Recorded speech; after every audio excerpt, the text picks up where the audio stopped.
Before we get started with today's conversation, we just wanted to let everyone know that there is a brief discussion of child abuse in this conversation. So, if that is the sort of thing you would rather not hear, you might want to skip this episode.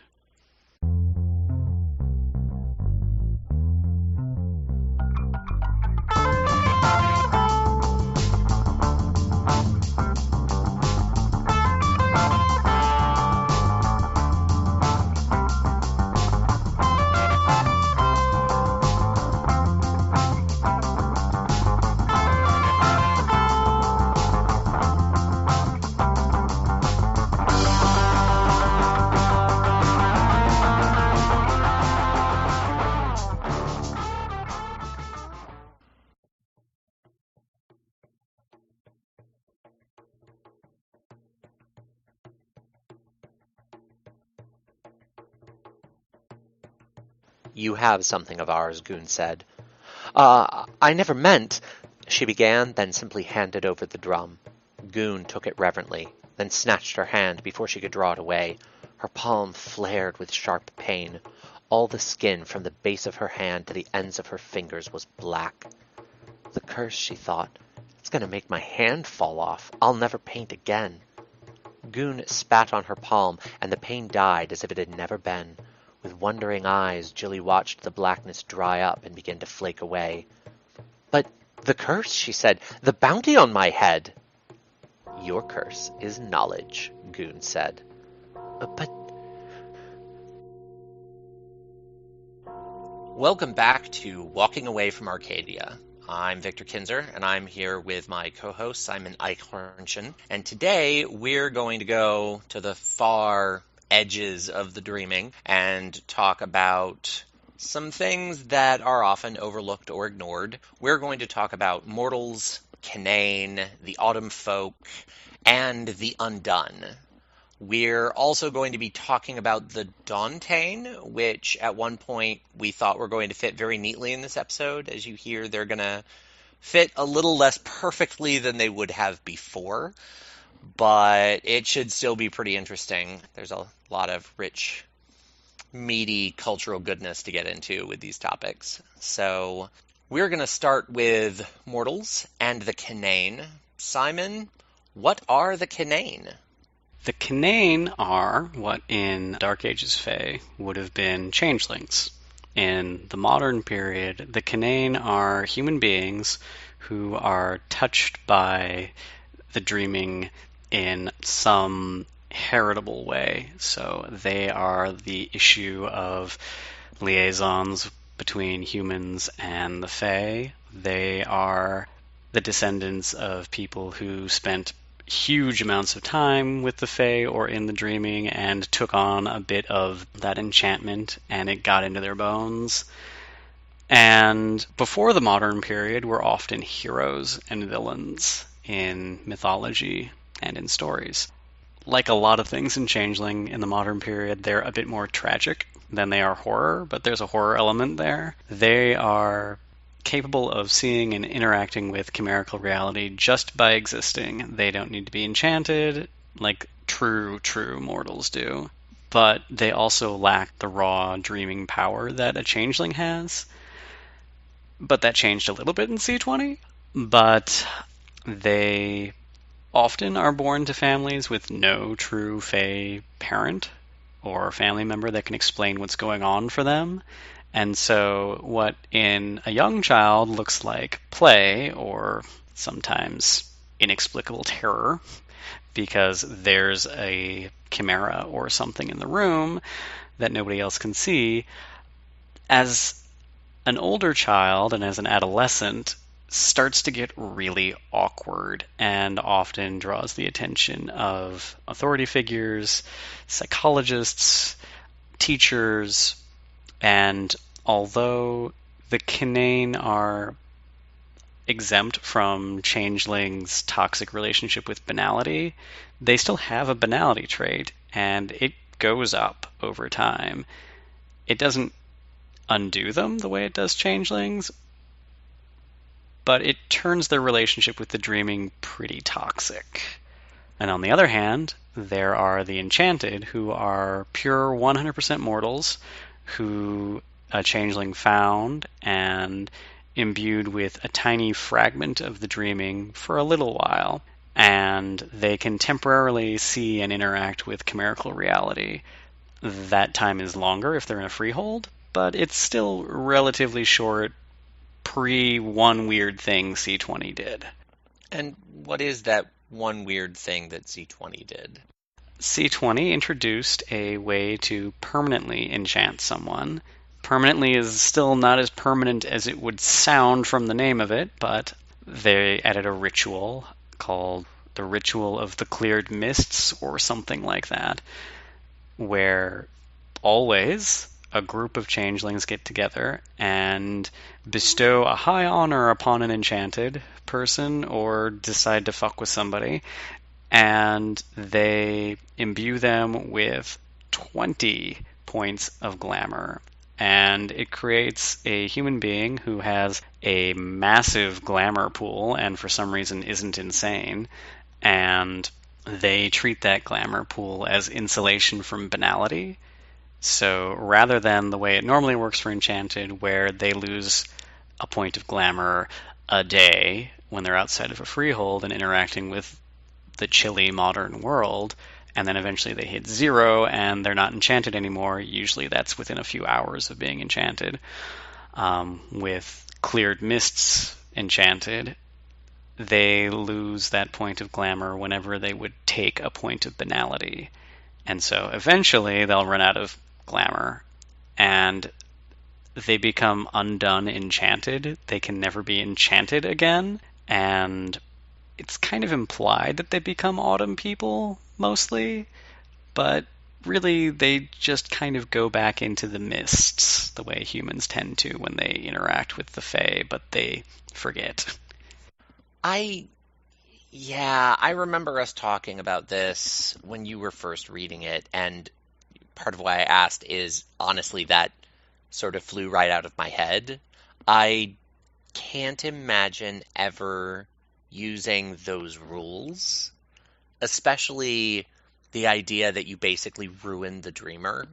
It just seems kind of odd. It feels like something else that culturally takes up the place that the Kinane take up, but I'm not quite sure what it brings to the table in terms of distinctness. I mean, I guess. Yeah, yeah, and especially with the Kinane, it's outright stated that they can learn to use arts and realms, and although they tend to not be as good at it as changelings because they have less raw material to work with, and C20 added a background trait that limits them further in that field, but it's never really outright stated that Enchanted could learn arts and realms. I've always played it that they can, they just don't stay exposed to the dreaming long enough to do it. But I don't get what Cleared Mists Enchanted do in a way that the Kinane or proper Enchanted don't. I mean, I can see a place for, like, a high court Fiona love story tragedy. I can see the place in not so much older fairy tales, but in the Shakespearean stripe of the game, where this ritual is doomed and everybody knows it, and you're seduced into doing it because you just have to drag this person into the dreaming. And it'll be different with them. They won't fall to banality, certainly not before you do. You'll go out together, all of these lovely ideas, and then it goes horribly, horribly wrong. And if you really love tragedy stories, I sort of see the narrative space that has the potential of tapping. It doesn't really make sense that a group of changelings would do that, though. That's much more of a personal thing. And I Right. guess you could talk your motley into, clearing the mists for your beloved if you're just this desperate Fiona she or a satyr or, a less stereotypical Kith choice that is madly in love because even non-love oriented Fae are still prone to romance and ridiculousness. But that's such a Right. narrow, specific story. Right. And And it's super dangerous because even regular enchanted and regular Kinane, they're frequent ravishing victims because that's free glamour walking around, and normal humans, their legal status in Concordia varies wildly from freehold to freehold because Concordia offers them no universal legal status. yeah, it's also not to sort of get off on the beaten path of the other World of Darkness games. We have that kind of set aside for a separate episode, but that's just begging for a mage to strip them clean. It's begging to expose them to other supernaturals. It it paints a big target by making a very seductive source of power for any number of different entities, especially with the new Vampire Fifth You Are What You Eat rules. The implications of this are unsettling. And what do you get out of it that makes it worth all that? I mean, it's one thing to be Fey. You are Fey. There's nothing that can be done about the fact that you have a target on your back, but you're also a powerful supernatural, especially in C20. The arts are more balanced and more dynamic. You have unleashing, you have contracts in a way you didn't used to have. I mean, the Fae stand sort of toe to toe with the other denizens of the world of darkness now. These perma enchanted humans would not. They Right. wouldn't even really have the sort of resources a ghoul has. Right, because if they I, even if they did learn to use magic, every point they burned would bring them closer to completely falling back into the mists forever. And yeah, it's, I, I don't love this plot point. right, we should get into a little bit Yeah, what humans do in these relationships. They do take a place in changeling society that honestly was a little bit bigger before the she came back, but it's still important. And especially with the Kinane, although less so with the Enchanted, because both the Enchanted and the Kinane are fundamentally resistant to banality. It still impacts them, but it doesn't kill them the way it does with the Changelings. Changelings often court kin and create Enchanted in order to have go betweens for really extremely banal tasks like interacting with the county courthouse if you want to enforce your mortal property rights, or answering the door when the Jehovah's Witnesses come. the other thing that has always struck me about the Canaan is they are the bearers of future changelings. I mean, changelings are born to those with Fey blood, by and large. Fey don't breed true, but the implication I've always gotten is that if you are a totally non-connected to the dreaming at all mortal, you are not going to end up being the host for a Fey soul. And that's a lot of why changelings are only born individuals who have a lineage that goes back to their original culture, because those lines came from the culture that they originally established contracts and relationships with. And so I've always thought that there's a lot of really interesting potential, especially somewhere like America, where you could have someone who's technically a Nunnehi Canaan as well as a European Canaan. That's entirely viable to do a lot more with them narratively than is normally done with them on that level, on their relationship very broadly with Fey lineage. And that's kind of the part of them that I find most interesting. It doesn't tend to be where the writing focuses. When I've read about Canaan, it tends to be, oh, they're the go-between, or how many arts are they really capable of learning, etc. But I find their cultural place to be really interesting, but it's kind of a white space. I've always wanted it to be a little more like what the kinfolk are to werewolves. Yeah, and along those lines, Canaan, but not enchanted, get supernatural gifts from their heritage that give them a leg up interacting mostly with the dreaming, although some of them have physical gifts. And in second edition, these gifts kind of pointed at their supernatural heritage, but many of them were unique entirely to the kin. They were things that changelings didn't emulate themselves. The one in particular I'm remembering right now is they had one that was the Pied Piper, basically. You had the gift of hypnotizing people through sound, which no Kith had that I remember. But the thing that always pointed to me was their history as being heroes and villains in stories, because you always have those stories like Mists of Avalon where the Fae kind of exist as this nebulous thing from which sometimes gifts and sometimes curses fall, but you don't know which is which until it's too late.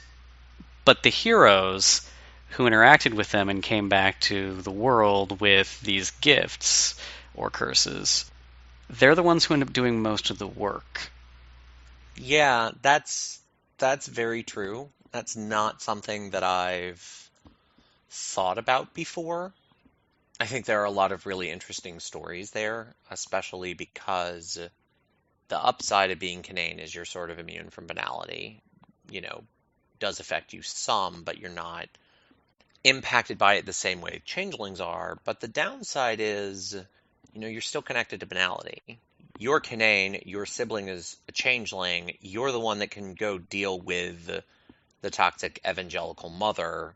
And no, it's not pleasant, but she has a better relationship with you. You're not completely off the rails like your brother over there. That's a really hard place to be. Of all the creatures in the world of darkness, full-on game splat PCs and sort of side support characters like this, I really feel like the Canaan kind of have it the hardest. Yeah, there was a really good, well, I thought it was really good. It's actually kind of pulpy, but it was fun pulpy short book series by Mercedes Lackey called The Chromeborn. In compilation, it's called The Chromeborn. And it's a story about the Fae in America, and the main character is a full human wizard who you end up getting into this interesting territory throughout the novels where the Fae have their traditional weaknesses, but the wizards don't. But the wizards lack the spiritual oomph of the Fae, and so they tend to be trickier, where the Fae tend to be, it moved, I'm going to blast it until it dies, that sort of thing. And you end up with this really interesting space in between the two, where, like, humans know about the Fae's weakness to cold iron. Sure. But how does cold iron affect Fae magic? Like, not in direct contact with it, but how do these spiritual energies interact? And you ended up with a sect of Fae who, although they didn't have an immunity to cold iron's effects, had studied it enough that they could bank shot spells off of it, and they could occasionally lay spells into it. And that was one of those things that House Baelor got in Changeling, but it's something that the Fae with close ties to their kin should be able to work out too. Yeah, it really is, and it's something that makes me think about the difference between being a Canaan to different sorts of Fae. And, the old Enchanted book was small, and I have to admit it's been a very long time since I've looked at it in great detail. But one thing that I do remember about the Enchanted and the Canaan, because they didn't get a ton of attention, and they weren't ever written as an integral part of the culture. They were there, they were present, but you didn't get the same kind of familial focus that, say, the kinfolk got in werewolf books, which I honestly think has more to do with the volume of books that came out and the word count they had to sort of spread around, which was much smaller than it was with werewolf, but it still left a bit of a hole, is they never really got into what does it look like when you're Canaan of a Balorian She? What does it look like if you're Canaan of the Thalane? Or what's the difference between really being a Nunnehi or Menehune Canaan compared to a regular Kithane Canaan? Or some of the really strange Gallane. The Or Gilly Do are a being perfect example. or I being the kin of an anime, because some of them could do that. If they had a really compelling husk, Hmm in theory, they could. In Dark Ages Fae, which was never fully developed, but in Dark Ages Fae, it was a mark of shame to be the issue of in an anime. Which means it existed. Right. In C20, the kin got a major power boost because they gave them the ability to regenerate glamour. They don't have to do anything to do it, and kin can't harvest. They can't feed off of human inspiration or the land the way changelings can. Although I've always golden ruled that the kin can inspire themselves and get glamour that way, just like changelings can. But that's also a really hard way to do it. So very few do. In Changeling 20th, they have a tiny glamour pool, and their ability to learn arts is limited by a background trait they got in C20 called Fey Blood or something like that. And I think both of those things were tacked on in order to make up for their slow bubble of glamour all the time that they gave them.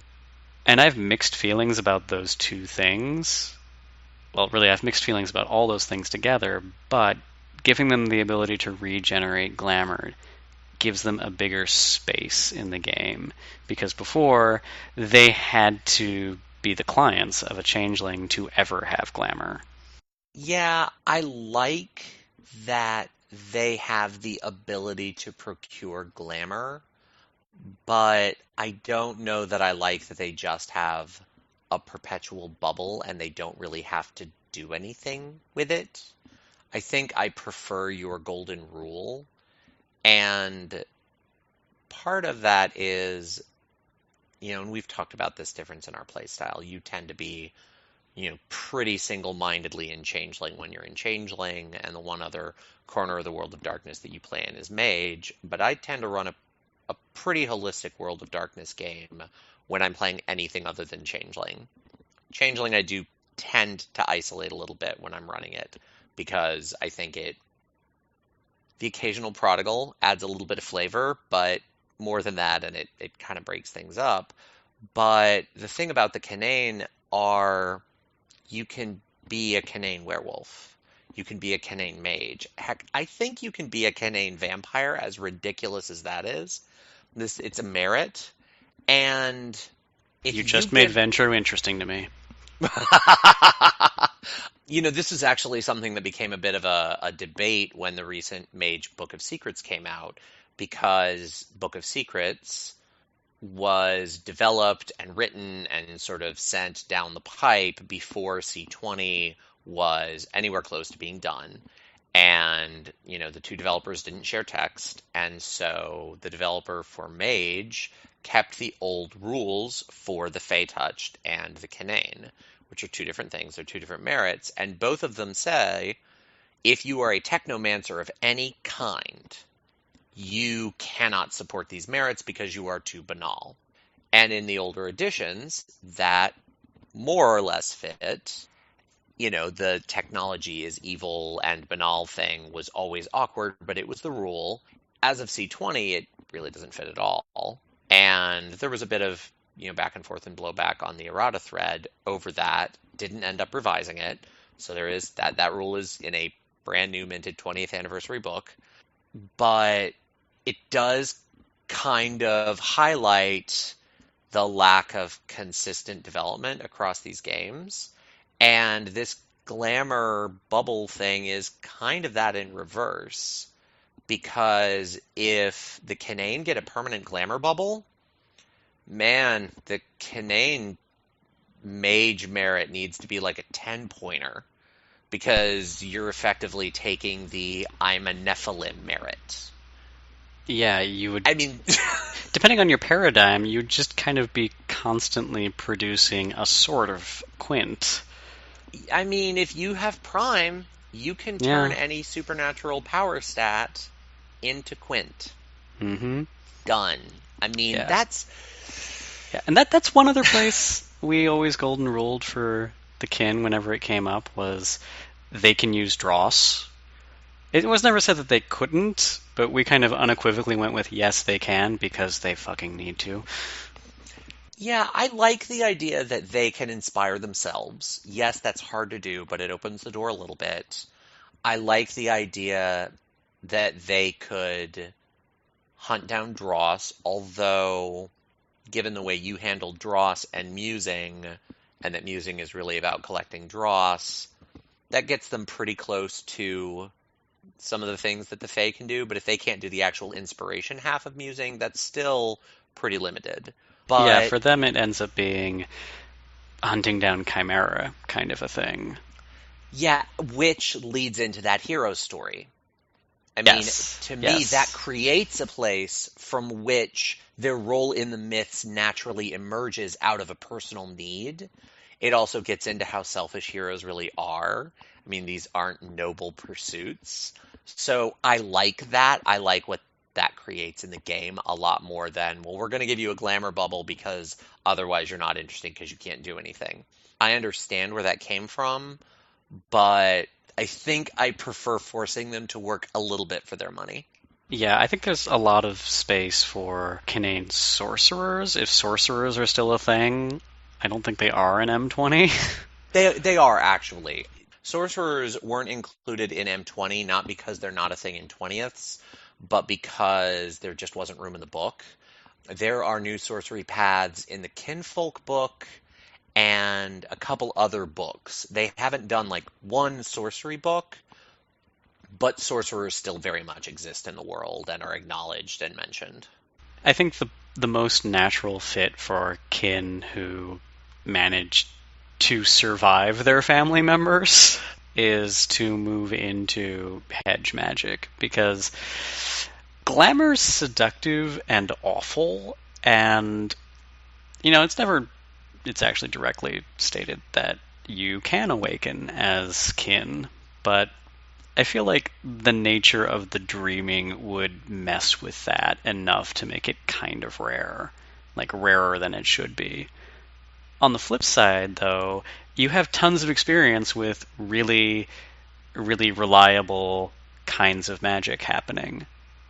And you should be able to develop that even if you're not developing arts. I agree. I think that's a really fun, fascinating story. I forget their name now. I forget the name of the house, but there was a house of the Order of Hermes that was entirely devoted to studying the Fae. It was destroyed, I think, before the Renaissance. It was one of the Dark Ages houses. But the Order of Hermes always had sorcerers as well, and there isn't a ton written on them, but as I recall, they had a fair number of Canaan in the house, and I could imagine a whole interesting Canaan story about hunting down the lost texts that were entirely about magic tailored to Canaan existence. That could be a really interesting story. I know I just said I tend to isolate Changeling. A Canaan plot I probably wouldn't isolate as much because by their nature they sort of stand at the boundary of different worlds. But I think there are some really interesting pursuits and ideas that you could sort of investigate there. And the Canaan as history keepers makes a really interesting place too, although that's something that just occurred to me now when you were talking about studying the Fae. In Dark Ages Fae, there was a lot of talk about people, changelings, Fae, trying to figure out what was going on in the past because of the mists. And in modern Changeling, there's a little of that. Sluagh gets into it a little. The returning Shi get into it a little, but they're pretty unreliable narrators. And the people who would be most likely to do such banal things as write things down would be the kin. Well, and there's an interesting hook here from C20, and it was in their text that tied Dark Ages Fae directly into C20 about the fact that all the old texts that were written down by the Fae are corrupted by the mists, and you can spend your whole life reading them, and they never read the same way twice. And I think that there's a certain interesting approach to maybe having that be less of a thing for the Canaan. I mean, even changelings go through these cycles of life and death and seeing chimerical reality and not. The Canaan can't be undone, even though at high banality they end up with a very toxic relationship with dreaming. And in a way, they're more immune to the mists than changelings are. They're not immune to them, but they're more resistant. But changelings look down on them, at least in Cathane's society. It would be really interesting if you told a story where various Ghislaine groups actually know more about their history because they don't have this feudal autocratic bullshit relationship with both each other and with their Canaan. They consider them part of their society. And that has given them access to this aspect of themselves that really all Fae should be tapping. I think that could be, I don't think that would be a huge story, but it could be a really interesting point to maybe make a She-Lord second guess their opinions of Fae that aren't part of Cathane's society. I think there are some interesting screw with your preconceptions possibilities there.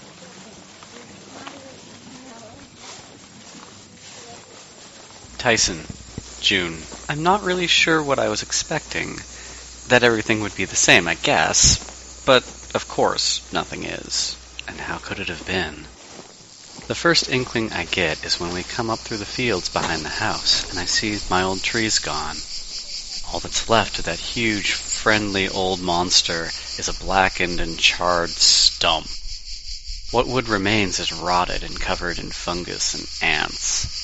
I remember how, even as a little kid, I used to sneak out of the house, day or night, whenever I needed to escape, and I'd just lie under that tree, staring up through its boughs. I knew everybody who lived in its branches. The moths sleeping away the day, almost invisible against the bark, and the line of ants that were always marching up or down the trunk. The constant rivalry between the red squirrels and the chipmunks. The old crow that used to visit it every afternoon, and the jays who would scold me when I approached.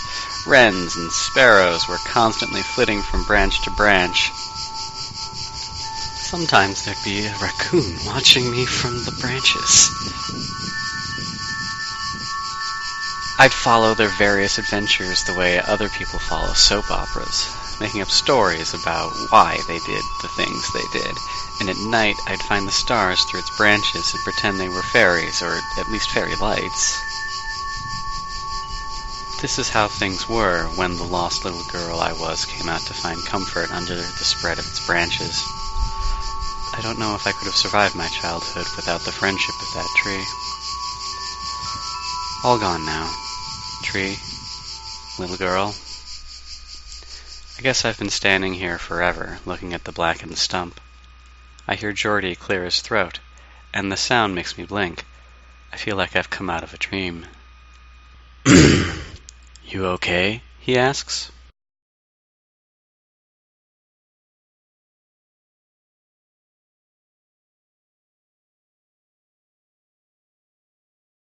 The other sort of thing that the Canaan have to deal with, at least in my head, it hasn't been written about a lot, are the Undone, who are changelings who have hit 10 banality and completely lost their ability to reawaken within the body that they are currently in. Because other changelings have to avoid the Undone. The Undone are incredibly banal, they're incredibly dangerous. But the Canaan, by virtue that they are not susceptible to banality the same way, oh, my brother has become an Undone. I remember what he was. I maybe even see the little shadows of it when he's not thinking about his, banal existence. Maybe I'm still in contact with members of his old motley who don't really want to hear about him because it's so damaging for them. And I think there's a fascinating sort of rage, tragedy filled space there. There's a lot of potential for bitterness. There's also a lot of stories about, dealing with old senile relatives who used to be so vibrant and aren't anymore that I feel like is more complete with the Canaan than it is with other changelings. And I would really love to see more written about. That also sort of brings us into our next topic, which are the Undone. And they're interesting in that they've always been in the game. There have always been changelings that can no longer sort of reawaken into themselves. But in C20, they're really explicitly called out. They are highlighted as especially dangerous. There's an interesting sidebar about changelings who think that they will, fix an undone, grant them a mercy by enchanting them and bringing some of that life and light back into their life. And it always ends horribly. It's traumatic for the undone. For the brief period that they might sort of violently reawaken to themselves, they react out of shame and panic and they lash out, and it's kind of the pinnacle of the tragedy of changeling existence. And they're just really kind of the terrible far extreme of the worst things that can happen to a changeling. Their write-up in C20 isn't terribly long, though. There aren't a lot of rules around them. They're mostly just an idea, a kind of boogeyman that's evoked to make changelings afraid of what's coming. They're the harbinger of inevitability. So I think it's interesting that they're big and highlighted now, but I don't know. I have thoughts forming about them. I don't know that those thoughts are complete. Simon, how do you feel about the Undone? I've used them now a couple of times since our winter game has been going, and they've mostly existed in blue booking in the background, informing events going on around the PCs. They're a little bit hard to incorporate into a game in a way that encourages people to try to interact with them if their character doesn't already have a reason to. In the rare case that two changelings are born into the same family and they know each other, like I could see one of them getting undone and then the other one being compelled and into interacting with them. But in my experience, even if they're NPCs that the other players have really liked, once they're no longer supernatural, they kind of fall away. There's another related idea that I've been golden ruling into our games, where being undone is one thing that happens to changelings if they get too unbalanced into banality, and bedlam is another thing that happens to them if they get too unbalanced into glamour. And this is kind of informed by my own experiences in my family, but Alzheimer's is a thing, and there's a really interesting question about what happens when a changeling's mortal half, in completely normal, mortal ways, stops being a good anchor for their fey self. What happens when the mortal identity starts to erode under aging? And there's this thing that I'm hoping we get the chance to explore later where that happens, and it's a kind of special, different kind of bedlam where it's not so much their glamour's running away, it's that their banality is just disappearing because their identity is eroding. And I've been trying to work that idea out, and part of that has been writing this story where both of these things are happening to people who know each other at the same time. And in the case of somebody going into an Alzheimer's bedlam, you end up with somebody who's a great danger to everybody around them because just like anybody else in Bedlam. They are a terrifying torrent of magic and glamour and chaos. And you end up having to deal with that somehow, whether that's leading them off into the wilderness in the dreaming and hoping to ditch them there, or some other method of isolating or ending them. What happens to the changeling who has to do that?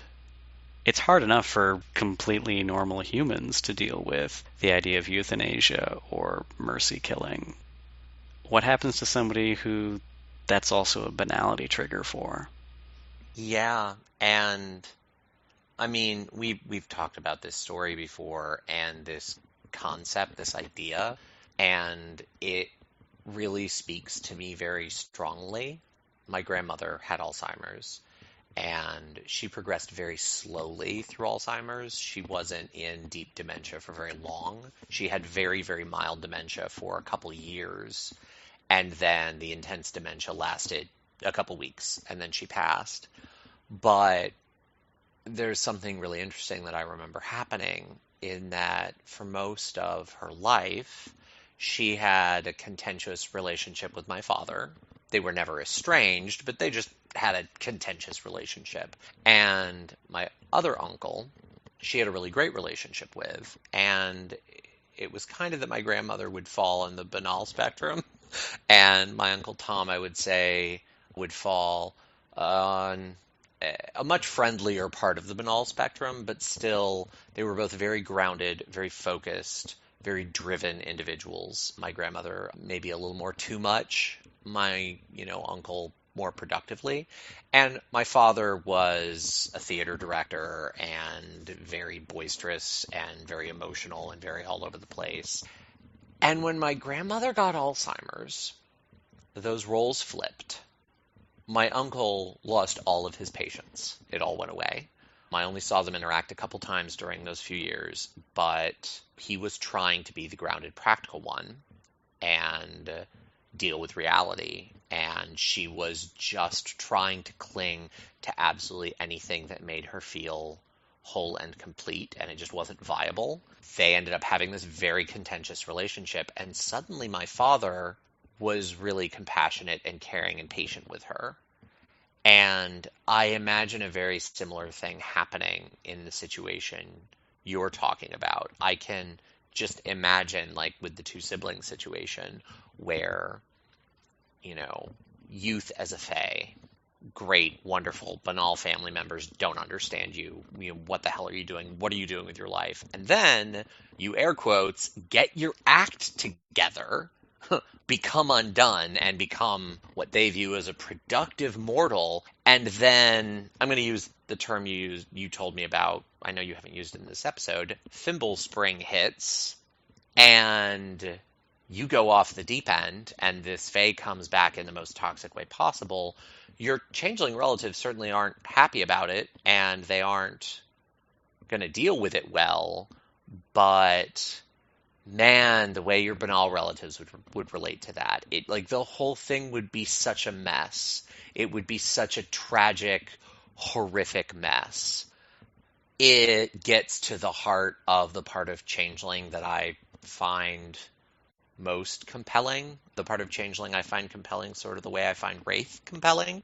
I know not a lot of people mention those two games in the same breath, but there's this weird overlap they have in horrible emotional tragedy, and this is just at the meaty center of that for me. I guess it hadn't occurred to me before, but this is another place where the kin fit better than changelings do in changelings' own lives. Because, yeah, it's terrible dealing with a family member who's sliding into dementia. Or not sometimes, but usually it is. And the Fae tend to run from that because they are a bit fragile.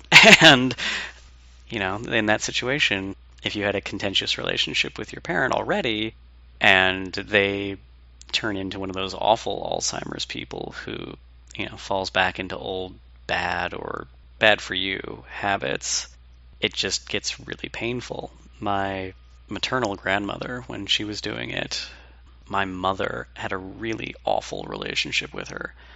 And it was strange because, the whole way through, I was like, Mom hates Grandpa. Mom actually likes Grandma. And then when Grandma went into her Alzheimer's slide, Mom slowly lost patience with her. And it became really, really toxic. Like, both ways. Mom was terrible, Grandma was terrible, they were terrible at each other. But then it was kind of the same situation. There's also this practical family member. And in our case, it was my Aunt Mary. She was taking care of like all the financial stuff, all the logistics stuff for all of this. She was making sure that, Grandma and Grandpa, when Grandpa was still around, he went first. She was making sure that everything was taken care of, that they had a place to live, that they had care. And my mom, who's never really been the practical person in any room, she was doing a lot of emotional work. I could argue about whether or not it was effective emotional work, but she was doing it. And she got really, really bitter towards the practical, her sister, my aunt, person in this equation because she wasn't doing enough. And at one point I had a conversation with my mother that was pretty much just me going, hey, like, I get that you think she's not doing enough of the right stuff, but she's doing a lot of work. Like, she sold their house, and she's making sure that, the next 5 to 10 years, we're not having to go around with a bowl to find money. Like, that's work, and it's draining, and you need to stop being awful. And that didn't go well. But there's a lot of that. There's the more practical one in this relationship, has a role. And it's just Changeling never really developed in that direction as much as it ought to have.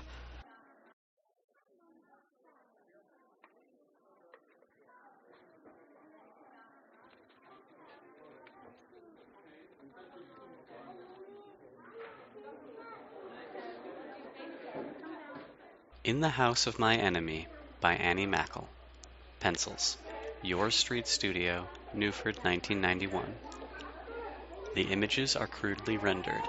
In a house that is merely a square with a triangle on top are 3 stick figures, 1 plain, 2 with small skirt triangles to represent their gender.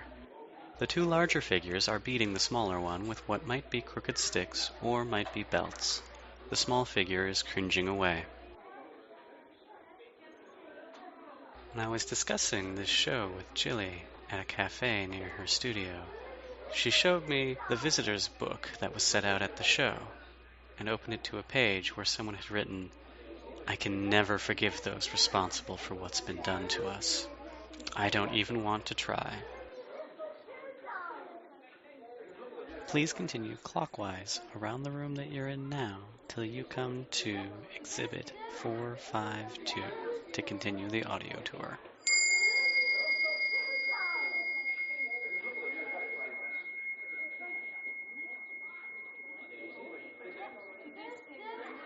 The other thing I actually think that kind of highlights the next thing we want to talk about, which are autumn people.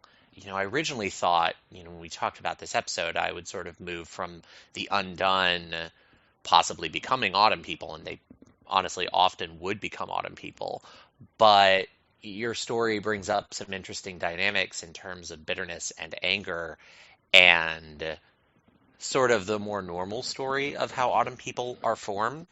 And autumn people are just bastions of banality. They are technically mortals. They don't have any particular supernatural source for their impact on the world, but they're just so banal and they're so resistant to glamour that they can actually sort of lash out with their banality.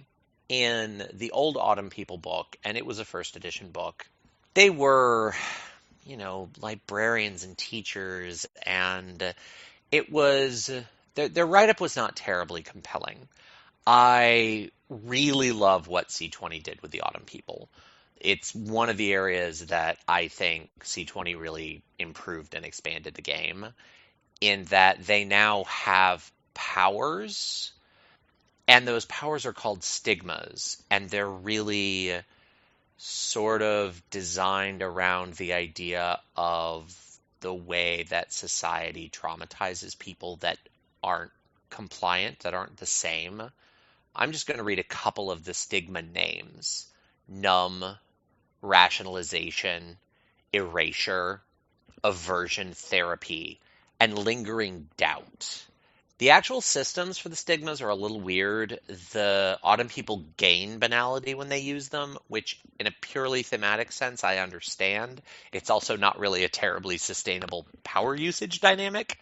I think it's part of the no, these things should be terrifying. They aren't unendingly powerful, but really as changelings, just run. Just run. They're almost the nexus crawler of the game. And there is this potential space where like an undone could become one of these people, could become the really toxic school counselor, or the ironically art teacher who tells you should give up art because you have no talent, and they can just cut in and destroy your face soul. I find them to be very compelling. They have never been very popular. They don't make any appearance outside of the Autumn Person book and I think core book antagonist write-ups. I don't think they make any appearance in any more generic, broad texts, which I think speaks to the sort of stories people actually have fun playing around a game table. But, and this gets back to, I like Wraith, which says a lot about the sorts of stories I like to tell, and this is kind of in that area that overlaps the we're not here to adventure, we're here to, you know, dig into the dark heart of storytelling, a la Edgar Allan Poe, not a la Stephen King or, you know, Clive Barker. So I think they're really fascinating, and they take up a really important part in the sorts of treacherous things that changelings need to navigate that no other supernatural would even acknowledge as a threat. Have you ever used them in any of your games, Simon? I am trying to think. I've got a couple of hanging plot threads in the game we're doing right now where there were some NPCs I very deliberately scattered around that the city in the game we're playing is a bit vacant due to political events as far as supernaturals go, and I scattered around a bunch of kin who were just kind of left behind after the events that cleared the board because they were unrecognizable as supernaturals. And each one of them, I gave a couple of personality points and interests that could push them either towards embracing their heritage or rejecting it. And depending on how the PCs decide to interact with them as I threw them at them, they would do either of those two things. And because my PCs are murder hobos, they mostly ignored them because they weren't direct threats. But they will be soon because they haven't learned how to interact with the dreaming in a healthy way. So I haven't used the Autumn People yet. It's coming up. Yeah, I've not had the opportunity to use the Autumn People.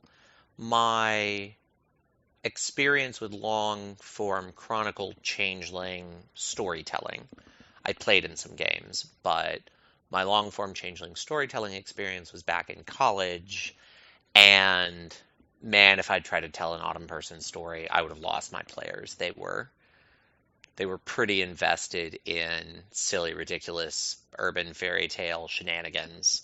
When I tried to make the game a little deeper, the Chronicle fell apart.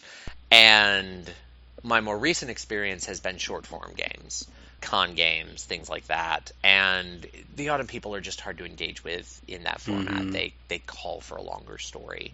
So Yeah. I really want to use them. Right now, I'm starting to sort of scheme together a C20 Chronicle for when I can get my hands on the book. Yeah, And I want it to deal with some of this. that tension between people wanting to play a game that's fun and people wanting to play a game that's heavy, I suppose. I think one elegant way to really get at what Changeling about is to put those two things up against each other. Like, I've always had trouble with the traditional like changeling narrative where the she lord needs a thing from the dreaming, so you go get it. It's a dungeon crawl. Yay. But honestly, like thinking about, somebody falling into being undone or, a changeling having to go home for a summer during college and deal with their incredibly banal father or aunt or whatever, suddenly that I'm going to go off into the dreaming and do this epic quest thing makes a lot more sense. I know after I visit my family, as lovely as they are, I have this really, really strong urge to just completely surround myself with gay people for like a month. Yeah, I'm relatively lucky in that I don't run into that with my family so much, but I kind of run into it with some of my in-laws. I have both my parents were theater majors. I spent most of my childhood with my father getting his MFA in theater and then using his MFA. I was surrounded by the arts. I was surrounded by queer people, even if I didn't necessarily engage with them on that level until I was older. But yeah, when I visit some of my in-laws, I wrap myself in banality and I spend, a couple weeks scrubbing it off my skin after I get home. Yeah, and honestly, like that part of Changeling is one that I've never really interacted with much. They let's go on an epic quest thing. I've always found the street level of it to be much, much more interesting. Likewise with Mage, as much as it is about politics, I prefer the local politics of it to the let's fight for reality thing. But with Changeling, I remember in, gosh, a bunch of the Kith books and some of the other materials, there were, just these like sample quests, like get all your satyr friends together because Bob's getting kind of old, so let's give him one last hurrah to fill him up with glamour. Or, um, I'm succumbing to banality, and in order to compensate and to cope with this, I am going to either inspire this incredibly banal person without enchanting them, or I'm going to succumb to their banality and mine together. Like those things, they make a lot more sense in the context of being awash in a sea of banality triggers and trying to find something, anything, to keep you floating. Yeah, and I love that. I want desperately to play or run that Changeling game, and I haven't found the player base yet. We talked a little bit about this, and you helped me brainstorm some of this when I was trying to put it together for a con game that sadly never happened. But I want to run a chronicle that starts with a bunch of changelings in the in the Great Depression riding the rails and just trying to get from balefire to balefire to balefire. Maybe do some stories around the wonder that is Hollywood and the little like fragments of hope, because that's an amazing period to dive into some of those stories. But I think, speaking to what we talk about in terms of Autumn People, that era would be so rife with Autumn People. There would be so many people that would lash out with bitterness at anyone that dared not be as miserable as they are. Because look around you. There's a lot of literature and history from that period that backs that up. I feel like a lot of these themes around these parts of the game, the Autumn People, the Undone, etc., emerge a lot more cleanly in an interregnum game. Even with the Autumn She hanging out, the Autumn She have a lot more in common with the commoners and are facing that long winter in that setting. But man, post-Arcadian She Changeling is so different. And Right. The it, geography just completely changes.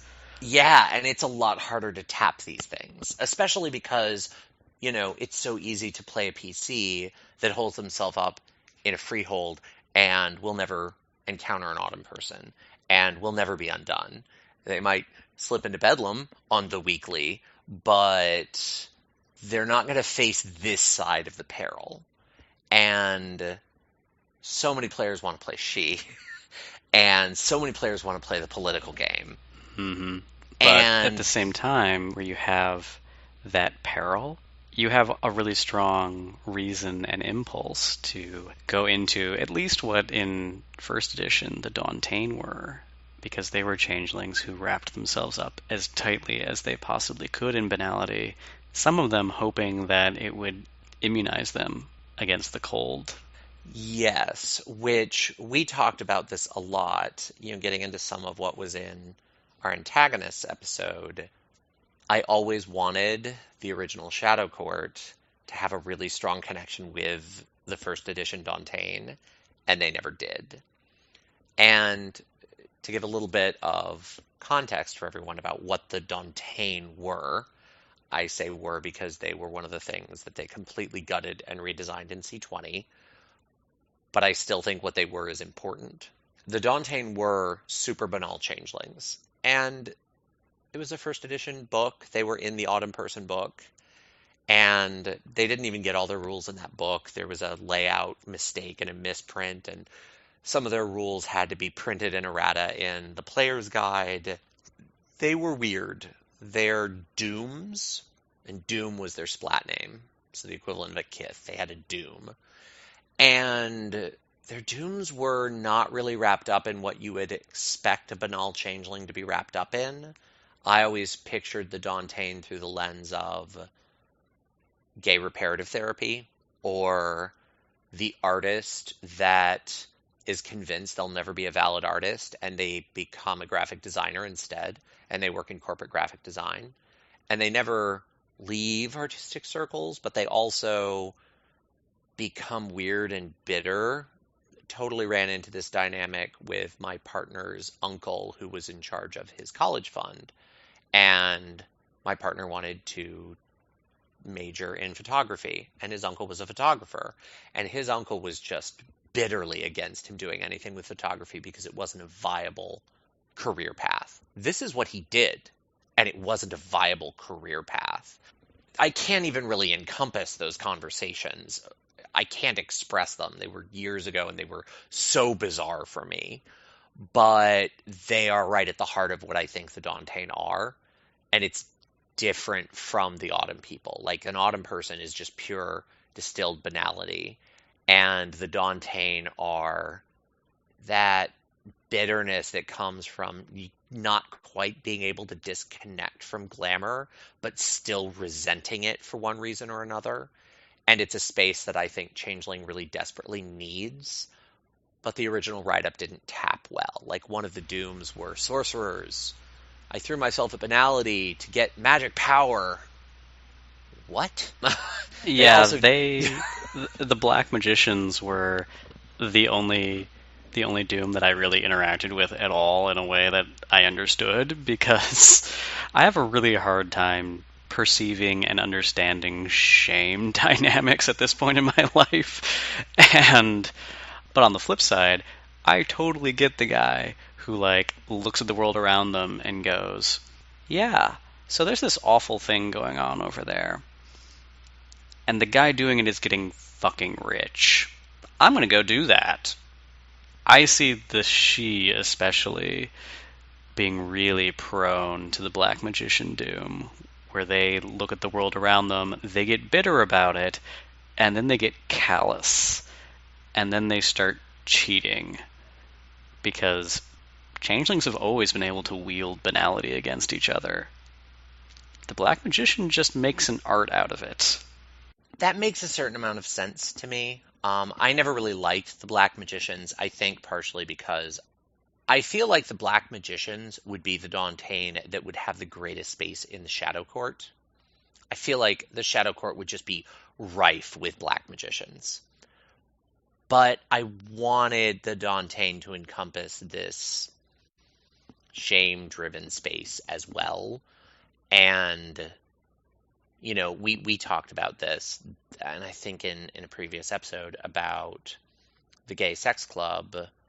May have been in Minneapolis. Maybe it was in a different Yeah, city, it but I know was. you were telling me about it. Yeah. And the guy who just fought tooth and nail to shut it down, who was gay. And, that just completely incoherent, illogical, why would you do this reality that just crops up in the world over and over and over again is the Dantean for me. And Yeah, there's a really good story to tell there. I am just completely unequipped to do it and maybe even to interact with it. yeah, I can definitely see that. And to be honest, I don't entirely know how I would use the Dantean in a Changeling game. I used the Dantean in a Sorcerer's Crusade game I was running. It was really early in the game. It was when it was relatively low powered. Not that a mage game is ever really low powered, especially in an era before Paradox. But I had the Kosians, having found some early changelings, early modern changelings. It's the Renaissance, so you're starting to get into that cutover where you could probably find maybe some true fae kicking around, but modern changelings as we know them today, you're into the interregnum. And they tried to fix them because that's what deLints do. And they were well intentioned, best of intentions, and just totally created a Dantean. It totally contorted this child, and I made it a child, into a self-loathing thing that didn't become undone. I didn't go into the reasons for that. I didn't think that was as important as to really drive home for the players the danger of what the Order of Reason was trying to do in reshaping and undoing and erasing or making safe the magics of the world. I don't know that I totally got the message across, but there were a couple moments where just how awful this kid was, not evil awful, but sort of pitiable and dangerous, definitely hit home. Yeah, in the first episode, we used a bit of The Enchanted for the reading, and it was the story of the girl who is kin who meets changelings for the first time, and she decides to run off with them. And her family, she sends a letter to her brother, who is worried because she's run off with strangers. And he gives it to his parents, their parents, and they enlist the help of detectives and eventually this psychologist, Dr. Stark. And in C20, they finished that story finally in a tiny little sidebar somewhere where the girl was Dr. Stark's first success case in curing someone of interacting with chimerical reality. He didn't think of it that way, but that's what it was. He cured her delusions. And she went on to become his protege and inheritor of all of his work. And in modern C20 now, she is a prolific and dangerous autumn person. She is also Kinane, which gets into an interesting territory that even the rules don't encompass, because like Dauntain, Kinane can use arts, and they can interact with glamour in a way that the enchanted and normal mortals can't. So would she be able to learn some of the Dauntain powers?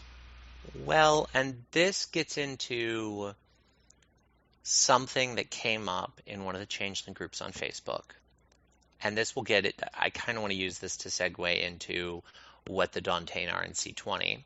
Someone put up an interesting post and they said, could a Nunnehi be an autumn person? Now, I don't know why they chose the Nunnehi specifically to ask about that, but they posted that. And Ian Lemke responded. He's not a regular participant on that group, but he does participate occasionally. And his response was absolutely. And it's not a published bit of text, but aside from the current line developer himself, you don't get that much more core to authorial intent than Ian Lemke. The reason this stood out to me is the Dauntain in C20 are no longer banal changelings. And I kind of understand why they did that. The original write-up The Dooms were separate. They never really dealt with what's the difference between a satyr who's a Dantean and a Boggin who's a Dantean. You're just black magician. And their agendas made no sense. I don't even want to describe them. They were bizarre. You're going to count something over and over 50 million times as a power, and we're just going to stop there because that's what the power does. I get what they were invoking, but it was weird and not really all that frightening. So what they redesigned the Dantean into is something that we probably should have actually talked about in the antagonists episode, but we decided we wanted to keep them together with the old Dantean, and so we would talk about them here, are changelings that are corrupted and wrong. So unlike the Thalain, who are dark, but are ultimately a legitimate part of the dreaming, like they are fear, they are nightmare, they are a positive expression of what the dreaming is, the Dantean are just corrupted. And they have brands, and the brands roughly translate to the old Dooms, roughly. Typhoid Mary, something like Black Magician, etc. And they're very explicit that those brands can be applied to any kith. They do this weird thing where they say, it may be possible that these brands are applied to Ghislaine or Thalain or more obscure changelings, but we've never heard of them. They basically say we're limiting this to the Kithain, but they leave the hook there if you really want to have a Thalain Dantean and play that schwack game, knock yourself out. They have an art called Ruin that is really, again, unlike the Thalain that are just the darkest manifestation of glamour, Ruin is about just undoing everything that the dreaming stands for. It can reinforce banality, and they talk about how this is where the reputation of the Dantean as banal changelings comes from. So they don't throw that aside entirely, but they say what people think they are isn't really what they are, as a way to rewrite what didn't really make a ton of sense before. And then the rest of Ruin are things like you can just temporarily make a contract null and void and make the dreaming forget. It's all about undoing glamour. I chatted very briefly online with the writer for that section, and they indicated that they were really trying to sort of tap self-loathing. I like them. I feel like they fill a very different space than the Thalain. They are wrong. They know they're wrong. You crystallize right into being this thing. You go through the same reincarnation cycle, and it really creates a dynamic where death by cold iron could be a mercy. I think there's some meaty, interesting stories there that didn't exist before C20, and I like that. At the same time, it leaves this hole, because I think what the Dantean were originally written to be, even though they weren't written to be that very well, and I get why they were changed, is essential and necessary. Which gets back to that, could a Nunnehi be an autumn person? Absolutely. I like the stigmas. The stigmas are pretty close in spirit to, I think, what the old agendas, which were the old Dantean powers, were trying to be and not necessarily succeeding at. So I haven't had the bandwidth because of Gen Con prep and everything else to write this up, but I really want to write up, 10, 15 pages at least on rules for changeling autumn people, Canaan autumn people, mixing arts and stigmas, especially Ruin, because, oh man, leveraging the new winter art, leveraging the new autumn art to destroy glamour explicitly. I think there's a lot of potential there, and while it's weird and you kind of have to wire it together yourself, I think the pieces for a better version of what the Dantean were originally meant to be, even though they kind of aren't in the game anymore, I think the actual pieces to rebuild them are there in C20 and are better than what was there before, even though they didn't do the final step of constructing it for you. The IKEA new Dantean are available. It's just a little assembly is required. While you were talking, I just remembered that I haven't used Autumn People, but I did use Autumn Chimera before.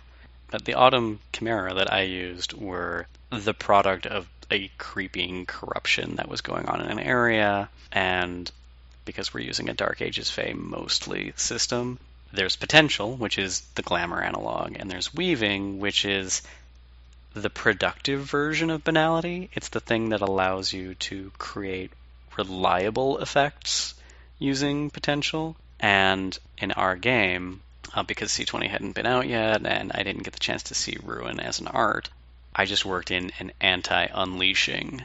Not that it stops unleashing from happening, it's that it's the polar opposite of unleashing, where unleashing is a desperate sort of act, where you're just relying on the nightmare potential of the dreaming and hoping it all turns out okay. Where that's the case, crystallizing, which is the version of unleashing that works with banality and weaving, you, instead of invoking the dreaming and just trying to veneer it with some weaving, you're invoking weaving and using that tiny little kernel of potential that every cantrip has to have in it to make it viral. The best medium to grow crystals in is another crystal. So it's kind of a metastasizing effect, and it got back to some of the Dantean powers where they could cascade banality into more banality.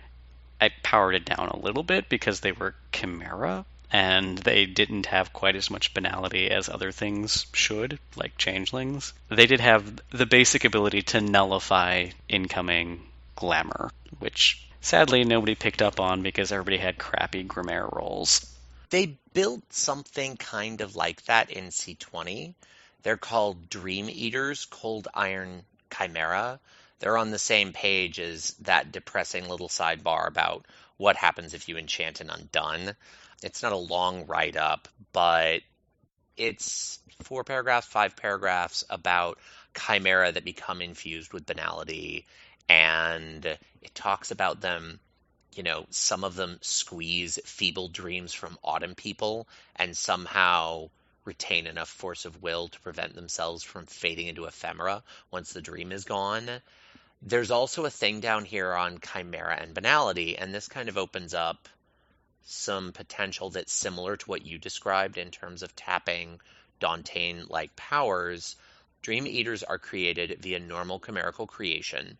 Unlike normal chimera, Dream Eaters possess a banality rating of their own. And despite this, they are creatures of the dreaming. Dream Eaters gain and lose banality just like Cathane and are undone completely when they hit 10. The most powerful Dream Eaters have access to unique reeds that mimic the stigmas of the Autumn people and can use their banality offensively.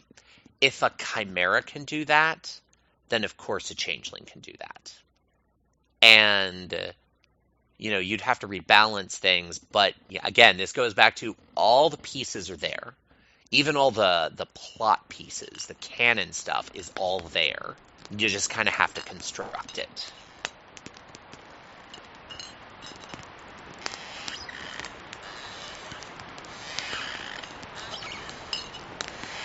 What do you call it? Death's Wish cocktail? Miss Lucinda's still grinning. I like a girl with a sense of humor. I'm guessing there's some pain involved, I say.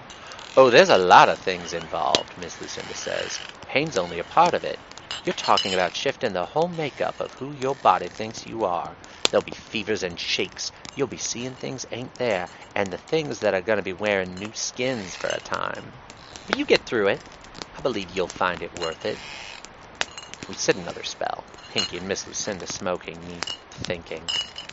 I know why we come to see you, I say before we go, but why are you helping us?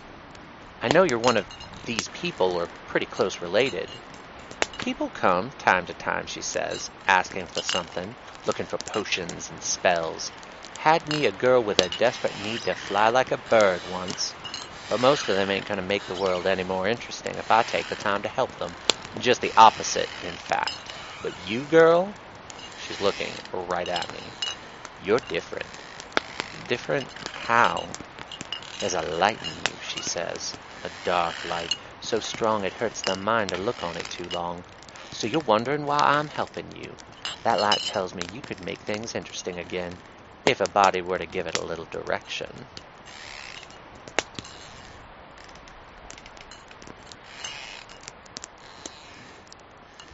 So now you've heard our thoughts on the humans in Changeling, the enchanted, the kin, the undone, who are more or less human, as well as the autumn people, who are in every way human, and the Dauntain, who are well on their way to becoming human. Hopefully we've given you some material you might want to use in your own games. And as always, I'm Simon Eichhornchen, and Victor and I will be back at you with our next episode.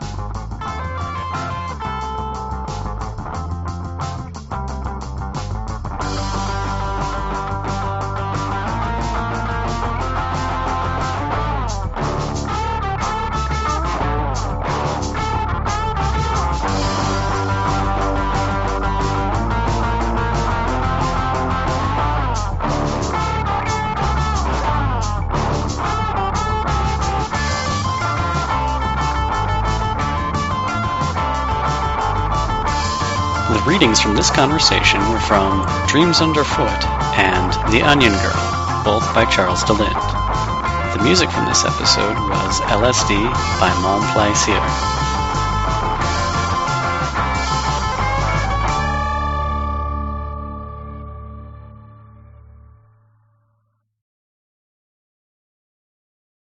Today's poorly explained echo. Jackie lived and died, never understanding why her classmates' careless words hurt her, nor why no one else seemed to be so strongly affected.